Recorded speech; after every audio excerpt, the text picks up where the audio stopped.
John, we're here with Steve Hauser, NFA, Perfect. President of NFA. How you doing, Steve? I'm doing great, guys. How are you today?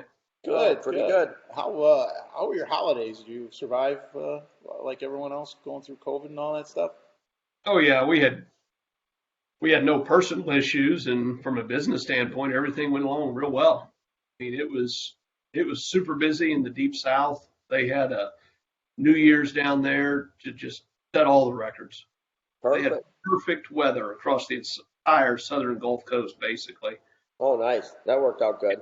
Yeah, there was no rain. I mean, I can't remember a time that the weather has been so perfect in the Deep South for the Christmas New Year's season. It was just phenomenal. Were people a little sticker shocked when they walked in, or, with the prices and stuff going up so much? You know what I kept hearing from customers was they came in and they go, "Whoa, the stuff's gone up." Well, so's everything else. Yep. I had a number of customers, one of which he thought he had 3 times too many fireworks, and he thought he'd overbought and paid, high prices, because of the shipping, all being in all those wholesale costs. And he thought he was scared to death. He called me, it was around the 8th of January, and all he said was, "Wow." Yeah. He said, "I don't have anything left." He said, "I got wiped out." And he was unbelievable. But I think what a lot of people did was they looked at how they priced. And, that was the key. It used to be in fireworks, inventory costs were so low that they'd multiply it by 3, because what they said was, if I bought something for $10, I got to sell it for 30. But it wasn't because of the math. They needed to make 20, right? They needed to make $20 off selling the item. So if they had a low integer, meaning $10 for the cost of the item, they had to have a high multiplier, 3. So that got them to $20. Now people, wholesale costs have gone up basically double over the last 24 months. And so they said, well, I need to make $20.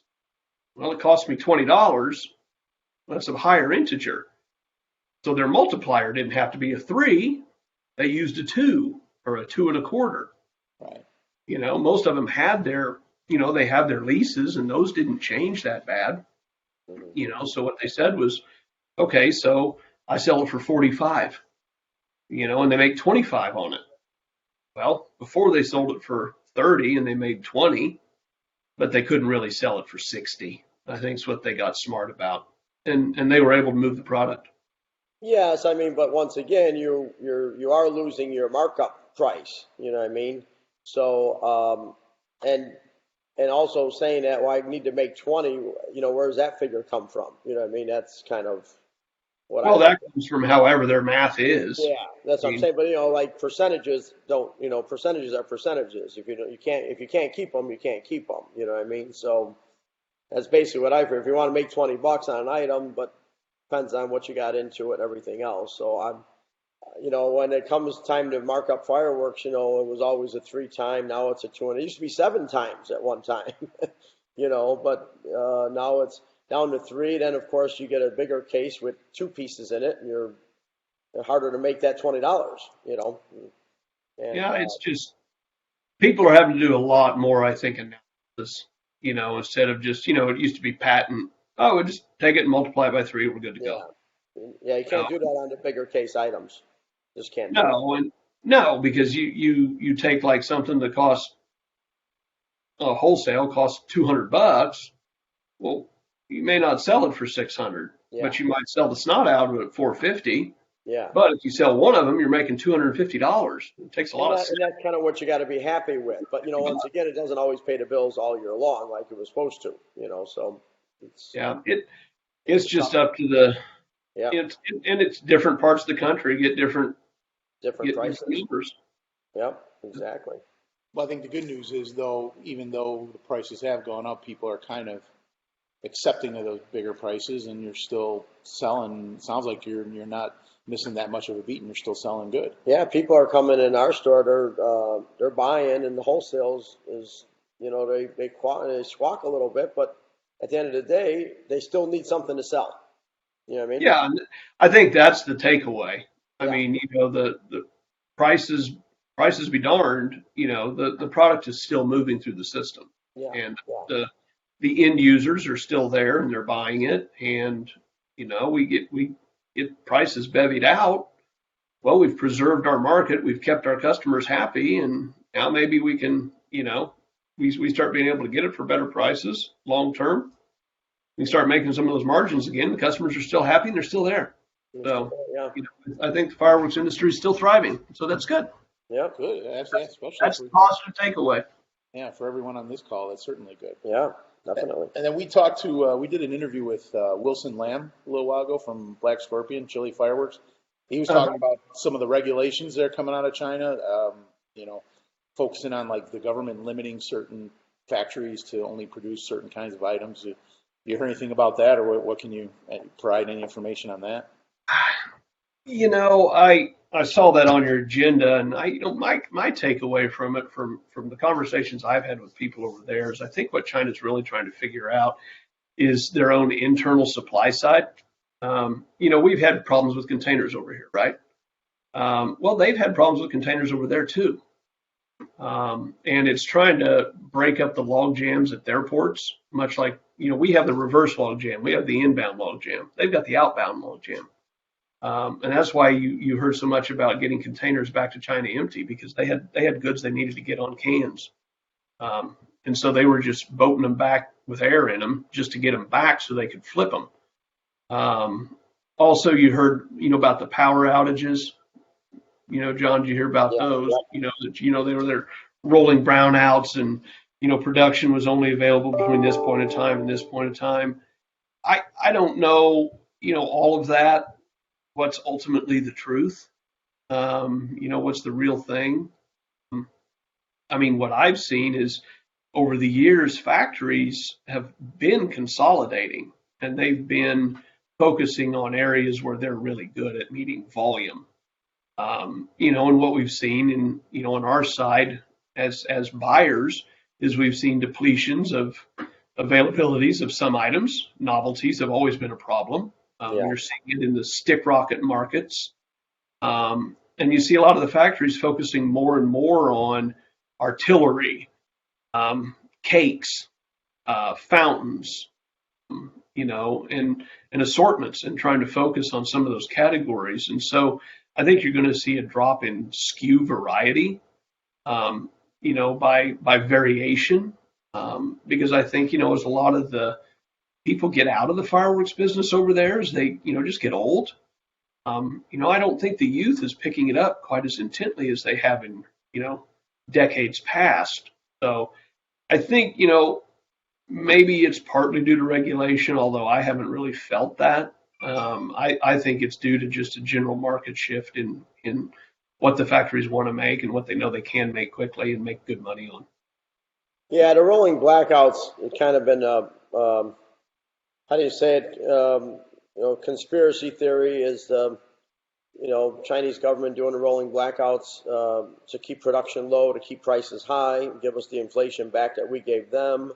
There's been a bunch of talk about that. I don't really know what the end result is, but it does seem that with the new regulations that'll be coming out in March, or talked about in March from what I hear, it's going to just make it that much harder for the average factory to do business, and it's going to cost them a lot more money. So even if we see freight go down, I think we're going to still continue to see prices rise until, unfortunately, we lose the demand, which is what we don't want. But I think that's what's going to really be the driving force to get the prices back down. Yeah, the other thing that's hurting prices now is, the dollar's been on a precipitous decline in the exchange markets since last November. Well, since November of 20. Yep.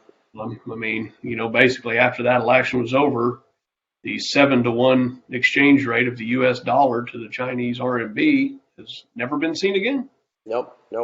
And that's a big factor. What's it at now? Was it 6.2? Well, I can tell you real quick. He's got the thing right there on Yeah. us. We need some of that. I've believe me, for better or worse, this is what I know real fast. It is 0.2756. What was that again? 6.2756. Yeah, I watch it pretty much about every couple of days, just see where we're at. But Yeah, well, and that's what someone had told me too. Like, he said, well, your prices went up 5 times since July. I said, well, as containers come in and the prices go higher, um, there's nothing to dollar cost average, so prices are going up. I have nothing left to, dollar cost average and absorb it anymore. And I said, but you look at, I said, China gives me a contract, and then when I get it, it's a surcharge for this, a surcharge for that, a discount for that. I mean, it just all adds up. They have no problem changing the price on me. I says, and they change the price on me, I change the price on you. There's nothing I can do. I'm not absorbing any future cost anymore, especially when you don't have nothing in the warehouse from the previous years that you could offset it with. And I think pretty much all of us were in the same boat in July. We had nothing left, Oh yeah, and well, like you said, John. I mean, they changed. The container rates went up 5 or 6 times after the 4th of July. Yep. And that was between the 4th of July and the end of August. Yep. And they didn't go up in baby steps. They were going up thousands of dollars a time. I mean, it was, we were at, probably 4th of July, I'd probably say a good national average for a can that departed in the middle of June was probably somewhere around 24 grand. Well, by the end of August, we were at 36, 37. 7,000, yeah. And climbing, and, so it was going up very quickly. I mean, it's like every week it seemed like you got some said, hey, we raised prices another $2,000. Oh, another $2,000, another $2,000. And pretty soon, we tacked on another 50% in freight over a $24,000, $25,000 number, and now you're broaching, 38,000 plus. Yeah, I think we got ours set at like 555 a CBM, Yeah.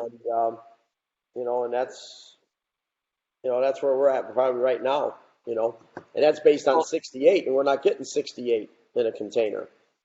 And it's hard because like you said, I mean, you don't have anything to dollar cost average, so your freight factor is what it is, and you've got to factor that in because you don't know.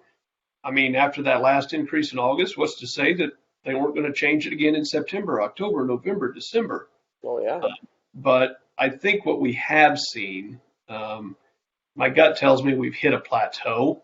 So it looks like it's starting to at least, if not go back down, at least it's not going up. And I haven't seen anything, coming in and going up now for quite a number of months, which is at least positive.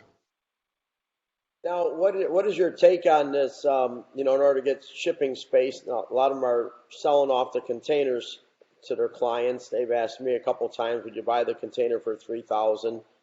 And they talk about a shortage of containers, but yet they're willing to sell them for $3,000, which is a fair price for a container. I would tell you they're probably not honestly selling it to you for $3,000. They probably say that, but they probably have $3,000 or $4,000 built into the freight number already. Yeah.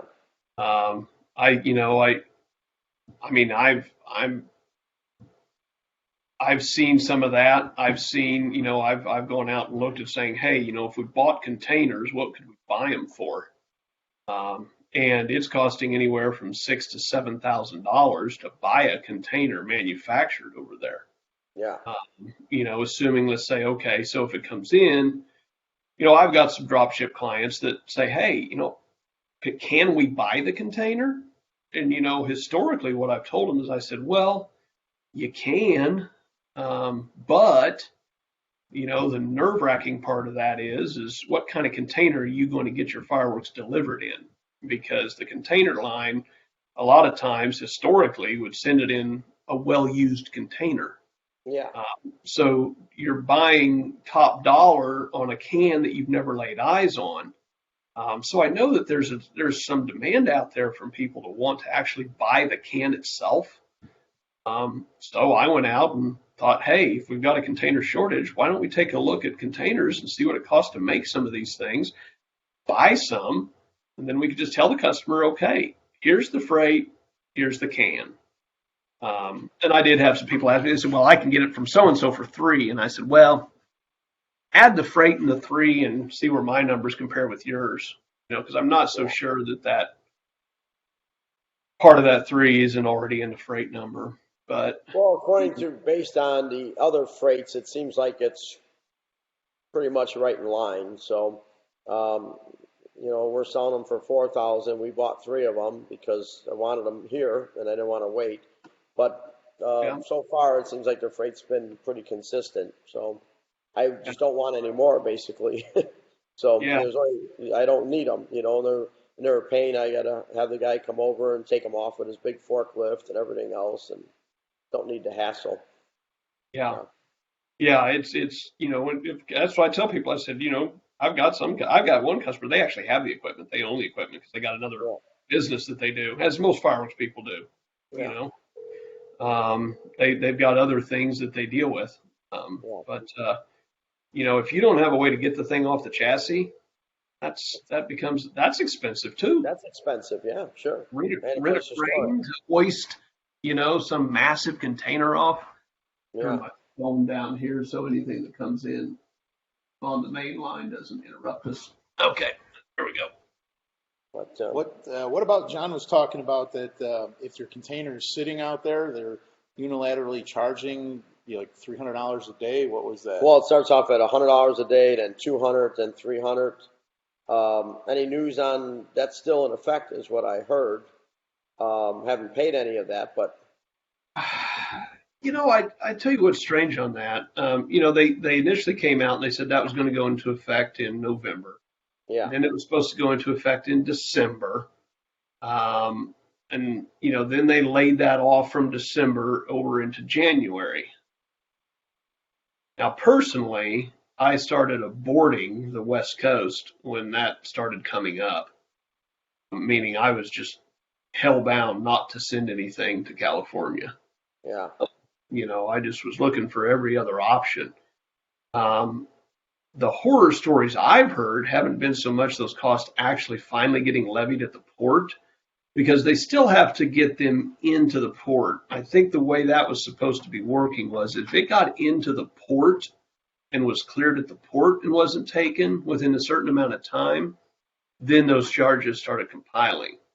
Now, for the guy who had his cans sitting on the boat that the port wouldn't even let come stateside, there wasn't a way to actually put that to that guy. He had literally no control over that.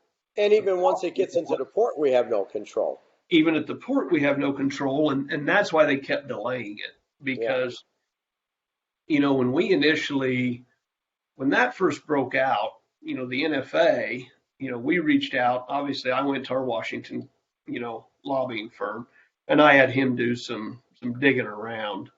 And he started talking with some of the big rail, lobbyists and some of the rail companies, like UP, which is huge out of Long Beach, BNSF, and, they have their contracts with the actual shipping lines, so, even like on a can that I bring in, I can't force the rail line to do anything because they have no contract with me. Contracts with whoever shipped the can over, Costco or whomever.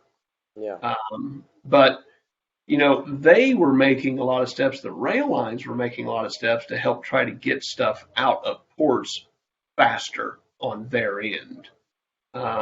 What was killing a lot of this was, you hear all these truck driver shortages, and they were truck driver equivalency shortages, not the fact that there weren't actual physical drivers, but because of all the red tape they were encountering at the ports, instead of being able to get a container out in, say, 30 minutes, it was taking them 3 hours.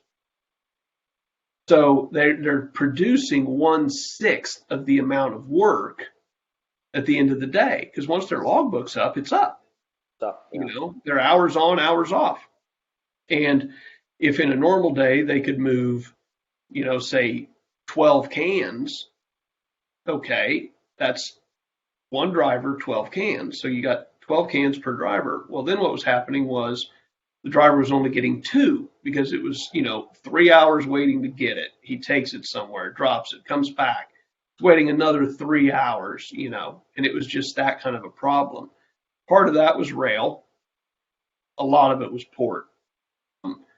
So kind of the answer we got back was, once the ports get them cleared, And hopefully that's why they kept postponing that edict, that number, because it was something that could never be met. There was no way that they could put that into effect, say in November, because there was no way that wouldn't cause people massive problems.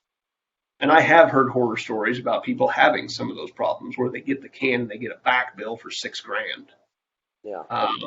But by and large, I think they kept bumping that to push it until they could get it to a point to say, okay, you got 4 days to get this thing off of here. If you don't get it off in 4 days, then you've got a problem.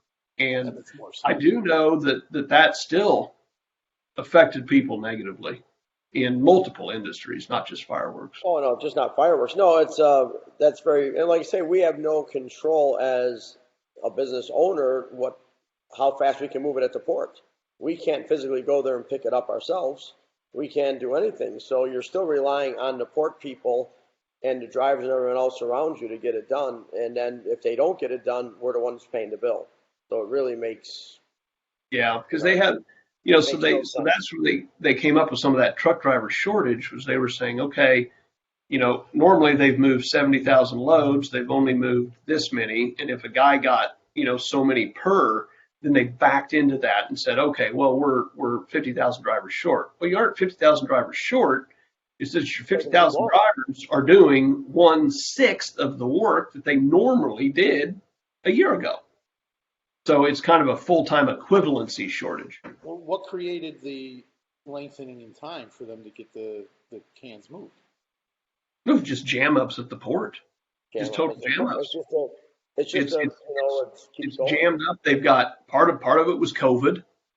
I mean, with California, with their ridiculous COVID mandates. I mean, I was hearing stories about a guy in the sky crane had to wear a mask. Yeah. He's 300 feet or more above ground in a sky crane in a climate controlled box. And he has to wear a mask, and the reason he has to wear one, and the reason the truck driver below him has to wear a mask, is because he's loading his truck with a crane. It's like he's not anywhere near him. Yeah, California is just making sense. They're their own worst enemy.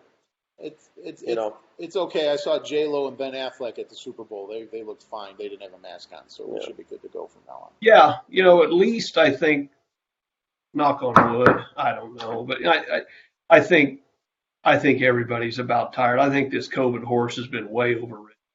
Yeah, it's been still running that race. It's terrible. Yep. So then moving on to 2022, I guess just a little brief, what you expect moving into 2022. Do you expect these log jams to kind of level out and we go back to some type of normal? And what do you think is going to happen for the 22 season? I'm optimistic for 2022. Now that's garnering that against what we faced in 2021. I think we're going to be in better shape than we were in 2021 as an industry as a whole. I don't think we're going to be anywhere near like what we were in 20 and 19. And that's going to come into my quote for the day. We're going to I'll save that one for the end, but it'll loop all the way back around. Like Seinfeld. I was going to say, just like Seinfeld. There you go.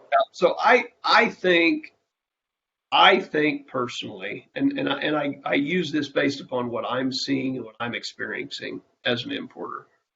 I think 2022 is going to be much better than 2021 was. And I'm not talking about prices. I'm talking about movement. Price is one thing, but getting the inventory is yet another.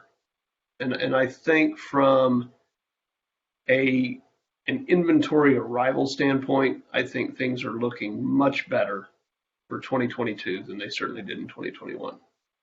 Well, I think things are looking better because we also got so many containers that came in July that were due before. So that helped us in 2022. But yes. I still think there's going to be a big shortage because we're all starting from basically zero. I'm not sure what numbers you always kept on hand before, but our numbers were always up there pretty good, and now we're basically starting from zero. So I don't think, and I think it's too early to make that assumption because we have to wait till Chinese New Year is completely over and see what happens after that. But right now, I don't see me getting in. I see myself probably going to be about 25% short of what I ordered just because we're going to time out, especially if they're still taking longer than average to get here. So I think it's too early to tell, but all the containers that I had to order based on our numbers from last year being out, I don't think we're going to get them all. I don't think we're going to. I think we're going to be about 25% short. But like I said earlier, in theory, if the budgets come in and a guy wants to spend a certain amount of money, he's going to get probably 25% less fireworks for his money right now. So in that case, you really wouldn't need. You need 25% less. I mean, hindsight's 20/20, but I can see them. They got we got March, April, May to get those containers rolling. And if a container leaves May 5th, I don't think it's going to get her before June 20th. I haven't seen anything really speeding up.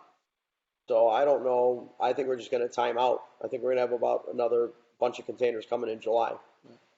And I think to Steve's point, there's an old saying in banking, we just don't like surprises, right? So don't surprise me. I don't want to, tell me up front. So I think you can't be surprised by the shipping issues in 2022. So if you're aware of it and you compensate for it, you should be able to adapt. Right. Well, you're trying to, but you adapt and you figure it out, and it comparatively to 2021, which the shortage just took everyone. Unless I'm wrong, just everyone was surprised by that. But COVID and all the other stuff just floored everybody. So at least it won't be a surprise this year, and you adapt, and like you said, people are gonna if just sheer economics, if you spend $1,000 on fireworks last year, you're gonna get 25% less if you spend the same $1,000, right? Just with inflation and prices going up, all that stuff. And, John, kind of to what you said, that fits kind of with what I was saying. And I think it'll be better because, if you're 25% short, I think last year, we were in an industry probably 40% short, at least, So, and yes, a lot has been taken in the fall that should have arrived for the 4th last year. However, we got through the 4th last year, so that's water under the bridge. Yep. And at least we started building our stock for 2022 much earlier than we normally would. Even though we wanted to have that product for 2021, at least we're going to have it for 2022. Yeah. And so I think, it's not all, roses and unicorns, as my daughter would say. But I think the end result is for 2022, I think we're going to find ourselves as an industry, hopefully in a better position than we did in 2021. Yeah, we should be in a little bit better position. But the buyers are coming out a lot earlier, and they seem to be, they're swooping it up. So we'll see what happens, And we'll see how the inflation numbers continue to tick. I mean, that's a scary. Mean something. I mean, $4 for a gallon of milk, now, and you used to buy it for $2.50, $2.60. The price of gas, the price of cars, my dealership's $11,000 surcharges. So that's all going to start coming into play on your disposable income, whether they like it or not. So yeah. Well, good news on the car front. Did you catch that thing that GM and Ford came out and they said they're going to start forbidding dealerships from marking up over MSRP? And if they do, they're not going to send them more cars. Yeah. I actually thought that was a law years ago. And because I remember when I bought a 1990 Mazda Miata, the dealership said they can't mark it up MSRP. What they were doing was they'd actually buy the car themselves and then, basically resell it, as a titled car to get the MSRP up. When I looked it up, there is no law saying that they can't do that. And now it just seems that I ordered one of those Broncos and, they're paying $20,000 and $40,000 and $50,000 more than the sticker price. So I hope that happens. I just hope that they don't allow them to keep marking it up like that because we'll never get it. We'll never get a car.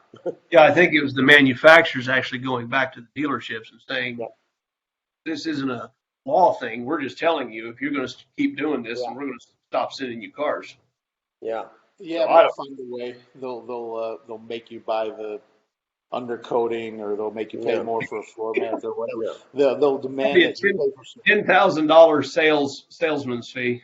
Yeah. Right. Yeah. They'll find a way to. They'll find a way to get. Yeah. Right now they're just saying surcharge, but they'll call it a different name. Yeah. So You know. well, that's a good update. What's we're going to be in Mobile, Alabama. Yes. So why don't you tell us a little bit about Spring Expo? Yeah. Well, Spring Expo this year, obviously, we kicked this thing off in 19, and we had a really nice expo in Columbus, Georgia. And then in 20, we were holding the expo right as COVID hit. So that really pounded us into the ground. It was unfortunate that, it happened literally. It started about 3 weeks before the expo was the big COVID of 2020 spring. Then in 21, we couldn't have it. We were set to be in Mobile for 21 and 22, but we couldn't do it 2021. The city of Mobile was very gracious. They let, the NFA out of everything. They understood. We weren't the only ones still struggling with it. And so now 2022, we're excited to go down there. We have an actual tour of the Mobile port, which will be part of the expo. So that's super cool. I mean, that's kind of groundbreaking as far as something the NFA's done. We've never had an expo where we actually got to tour an incoming import port. Yep. Did that 3 times real fast. That's included in the cost of the expo? Yeah, it's there. All you got to do is get signed up for it, and we have a RSVP for it basically. It's no cost. The only reason we need to get a head count of who wants to go on the port tours because we've got to figure out, we're setting up with the port all the busing. And they said that they'll provide the transportation for the people to get out there because they can't obviously have, hundreds of cars pulling up saying, hey, we're coming in for the tour. Yeah. So it's got to be done in a much more controlled fashion. But we've got that. So I'm looking forward to that myself. Absolutely. That'll be pretty cool. And then we've got a what I'll call kind of a social media marketing group that's coming in. One of the things that the NFA members have wanted for a long time is some sort of a seminar or a class on how to, increase sales via internet, that kind of a thing. And, John, you're in the business. I mean, if you go out and you try to do fireworks on Facebook, you're going to get shut down. There's some words they just don't allow. But this seminar, I think, this is going to be a brand new type deal. The company that's coming in to do it is very experienced in this kind of product marketing, as far as anything over the net or over the web, dealing with social media, trying to dodge some of those banned word, protocols. So I think that ought to be pretty interesting. And then for the demo companies that are coming, we've got this set up that the way it worked out, some of the companies that typically you see do demos in the fall obviously aren't coming to this one. And so what we're seeing is all the domestic guys that are coming to this thing, they're going to get a 30-minute demo slot. Oh, wow. So that's huge. So people that come to this thing are going to get to see a lot of product from domestic companies, view a lot of product from domestic companies. And I would lay dollars to donuts that these domestic companies are going to be down there shooting stuff that they have in their warehouse to deliver right then and there. Yeah. And that's what I think is so cool about this expo. The fall one does a lot of setting up for the following year. This expo sets them up for this season right now. And we've talked about that earlier too, as far as the Spring Expo is, hey, make sure you get there because you're going to see product that's available and scoop it up, especially, and this is another year that we're talking about like we did in 2020. This is another year to scoop up merchandise from the people that have it and the people that and the items you see. So yeah, definitely. Yeah, and we've got a great facility down there. We're shooting. We've got the convention center and the hotel are together, so that's nice. And then we're shooting at the we're shooting at the Hank Aaron Memorial Stadium. It's the Arthur Outlaw Convention Center and the Renaissance Marriott Hotel. They're there together is where we'll have the day's activities, and the night we go down to the Hank Aaron Memorial Stadium, and we'll have a great shoot site. And it's not that far from the hotel, so we don't have those things where you're going a long distance. Yeah. So I think we've got some really fun stuff coming up in Mobile, and I'm looking forward to it. What are the dates? It's the 16th through the 18th of March. It's a Wednesday, Thursday, Friday. The vendors are going to be coming in on Tuesday. They'll be setting up trade show on Wednesday. They'll have trade show Thursday and Friday, and we're going to have demos each night, Wednesday, Thursday, and Friday. And then, of course, we're doing the PGI class. That'll be, we aren't. The PGI class is being offered as part of the Expo. There's obviously the fee for that because that's the PGI's deal. But And what kind of class is that, Steve? it's the PGI shooter certification course. Oh, okay, perfect. Yeah. Yeah, Gotcha. yeah. So people can come down there, they can get their PGI shooter certification right there. Oh, nice. That's good. I'm glad to see you guys are working together a little bit, which I think is important to kind of commingle, which a lot of members are commingled already. Yeah. I like the working relationship. We like to work with groups in our industry, and it would be nice if all groups all work together. But we like the relationship we have with the PGI. We're thankful for it, and it's good. Yeah, no, that's very good. Anyone wants to get info on that, they just go to your website, right? The NFA. Yeah, go to nationalfireworks.com, and it's out there. I mean, I have a lot of folks, they'll text me, how do I sign up for the Expo? I'm like, just go to the website. It's right there, and then they'll text back and they'll say, yep, you're right. Thanks. Appreciate that. Yeah. So, and it's nice. We're trying to roll out more and more features electronically. We're getting ready to launch one where members can actually go in and sign up more people in their company to receive the newsletter, because we send the newsletter out now. It's electronic right now. Yeah. So, John, you're going to get the newsletter because your email is probably tied in your company. But if you want various employees to have it, especially those that may be coming to the Expo, have them go out there and they can submit their email addresses and they'll receive it as well. Yeah. And long term, what we're trying to do is develop a true members interactive portal where they can go in and have a password that they could go in and then update their own data so that they can keep all their stuff current. Because sometimes it's hard, think about all those times when you have a customer and he moves. And then he calls you and says he didn't get a catalog. And you say, well, what's your address? I've got it here. He goes, oh, well, I moved 6 months ago. It's like, well, no wonder you didn't get a catalog. There you go. Exactly. You got to tell me where you moved. I don't know these things. So hopefully we'll get that. That'll be obviously post Expo. But that's one of the things we're working on. So hopefully we'll continue to see good changes. Looking forward to being in Mobile. I've never been there. Yeah, me neither. Should be good. Have you been bringing most of your containers into Mobile now, Steve? Bringing most of your containers into Mobile? I haven't brought any into Mobile myself. I know there's people that are moving some stuff towards Mobile.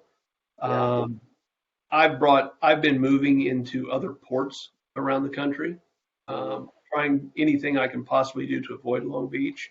With all the congestion that's there, some of the shipping lines have now started to be willing to go to some of these other ports. Yeah. At first, people always said, well, remember Ron DeSantis? He said, here we are in Florida. Come to Florida. We're open. We want your ships. Yeah.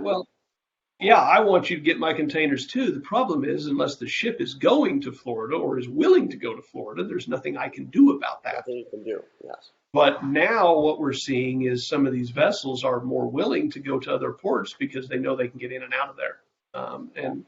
And some of them are willing to run smaller vessels so that they can go through the canal and through the Gulf to get into places like Galveston, Texas, Mobile, Alabama, and New Orleans, although New Orleans hasn't been one that's been really available to the fireworks industry because I think too many other people bought all the volume up too quick. Yeah. But yeah, anything to avoid California at this point is what we're seeing.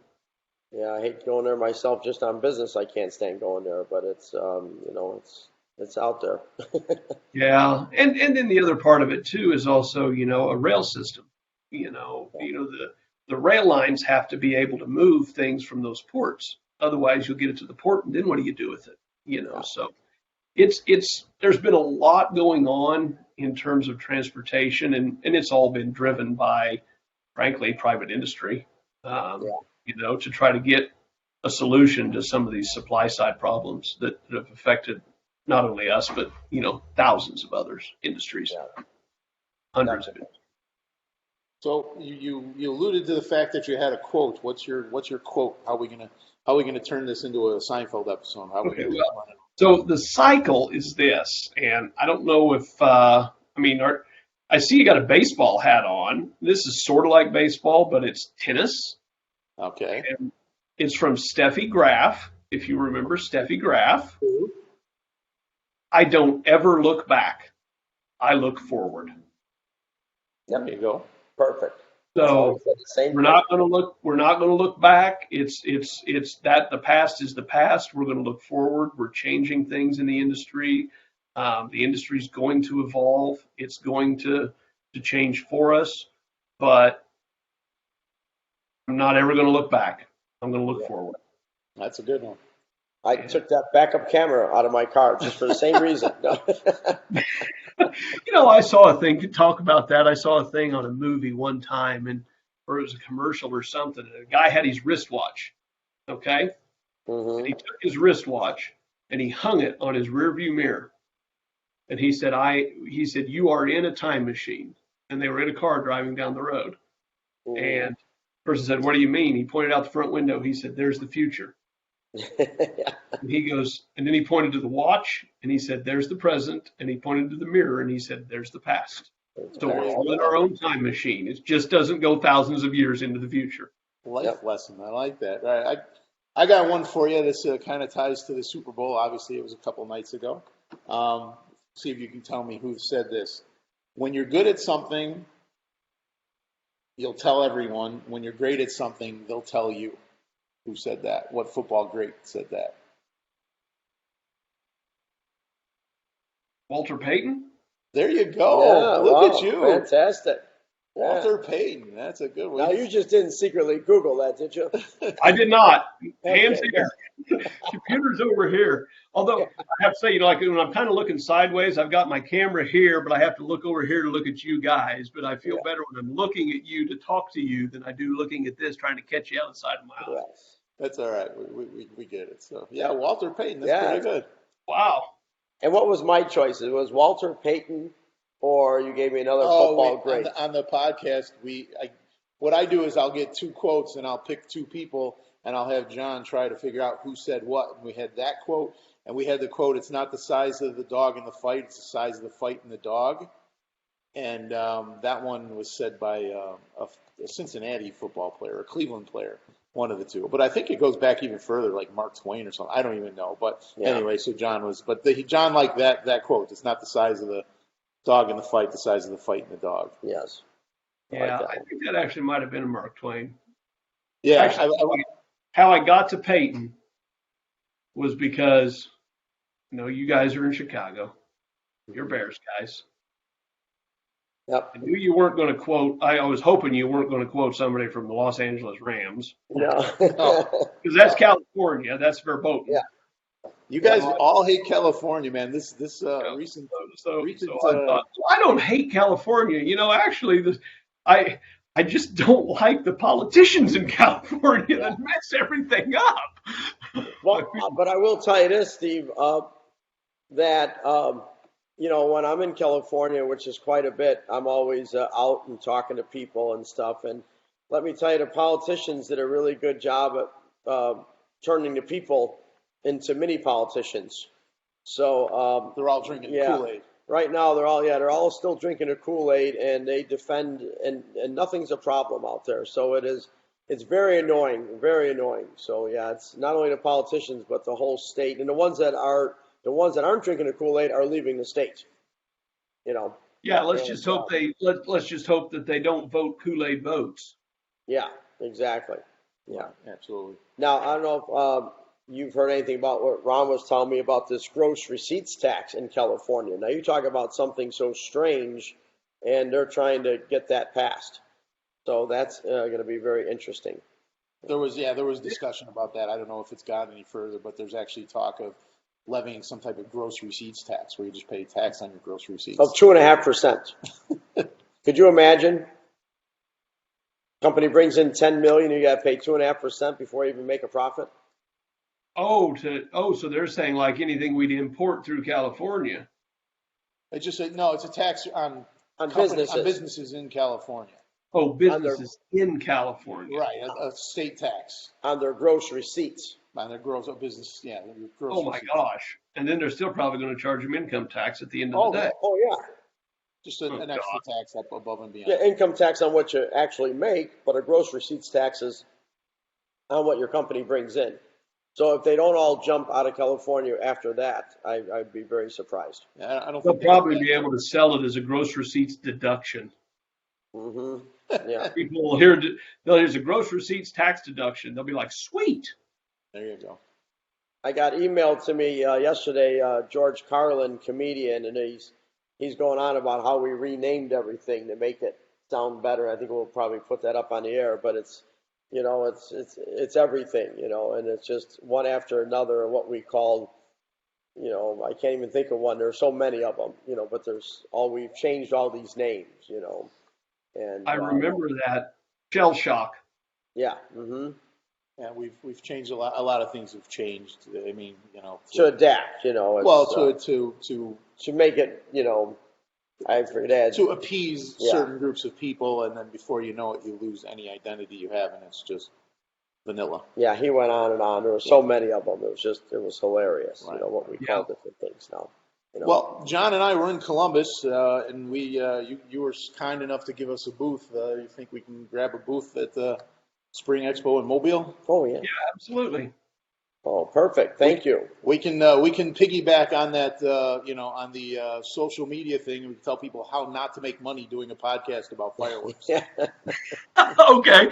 Well, maybe you can sit in with her, and she can teach you some good hints. Yeah. Oh no, we are. I'm looking forward to it. I'd love to know what else we could do. Our YouTube channel is doing well, so anybody is thinking about going to Mobile, I'm sure we'll have some T-shirts and metal signs, and we look forward to seeing you once again and hanging out, right? Yeah, and hopefully it'll be a good turnout, which I think it will be. And also, like you say, a good thing to remember is if you're in need of product, this may be the place to see it and buy it. I'm looking forward to the tour of the yes, I am facility. too. I was upset that we have in Chicago they have Pinball Expo. I'm kind of a pinball freak, and they do every year they do a because Chicago is the pinball capital. Stern, Jersey Jack, all the big pinball manufacturers are in Chicago, and they do tours of the factories showing you to make the pinball machines, but they canceled the tours because of COVID.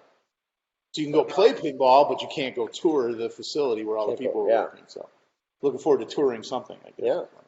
Yeah, I think that portrait will be nice. And then, you're from basically where we're staying, you're 39 minutes to the white sand beaches of Dauphin Island. Nice. Perfect. Dolphin. So, Island. yeah, it's pretty areas down there.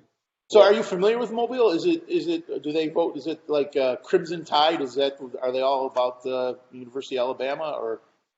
Oh, down in Alabama, it's either Crimson Tide or Auburn Tigers. Right. Or Eagle.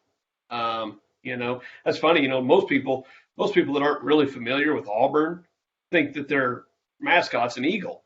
Well, technically their mascot's tiger. Right. War Eagle is their battle cry. And yes, they do have an eagle that they have trained eagles, bald eagles that fly around the stadium and will swoop down to the 50-yard line to where the handler is. It's really cool. But it'll definitely be Crimson Tide and War Eagle. Roll Tide. Put Dino on the 50-yard line. Mm-hmm. Put Dino on the 50-yard line. Let an eagle come by. Yeah, with a little snack. Take something out of his hand. Mobile's a nice town. The other cool things that are down there the Battleship Alabama is there. I've toured it. Cool tour. Blows your mind away when you see the mammoth size of some of these things, and you're just thinking, this is where these guys fought World War II. And how they lived on that ship, and you just think, wow, it's pretty incredible. So, there's a lot of neat things to see in Mobile. Gonna have good seafood, I'm looking forward to it, and the weather will be great. Sits right on the water. We are looking forward to seeing you, and I'll email you later. Thanks for hooking us up with a booth, and we'll do whatever you need us to do. We'll look forward to seeing we appreciate that a lot. Yeah, thanks for coming on. People appreciate these talks. We had a lot of people comment about our interview with Wilson Lamb. They enjoyed hearing from that side of it, and I'm sure they'll enjoy hearing from you as well. So thanks a lot for jumping on. That's great. Well, thanks for your time, guys. As always, appreciate the opportunity to come on and visit with you. Talk to you later. All right. Bye-bye. See you again. So long. Bye.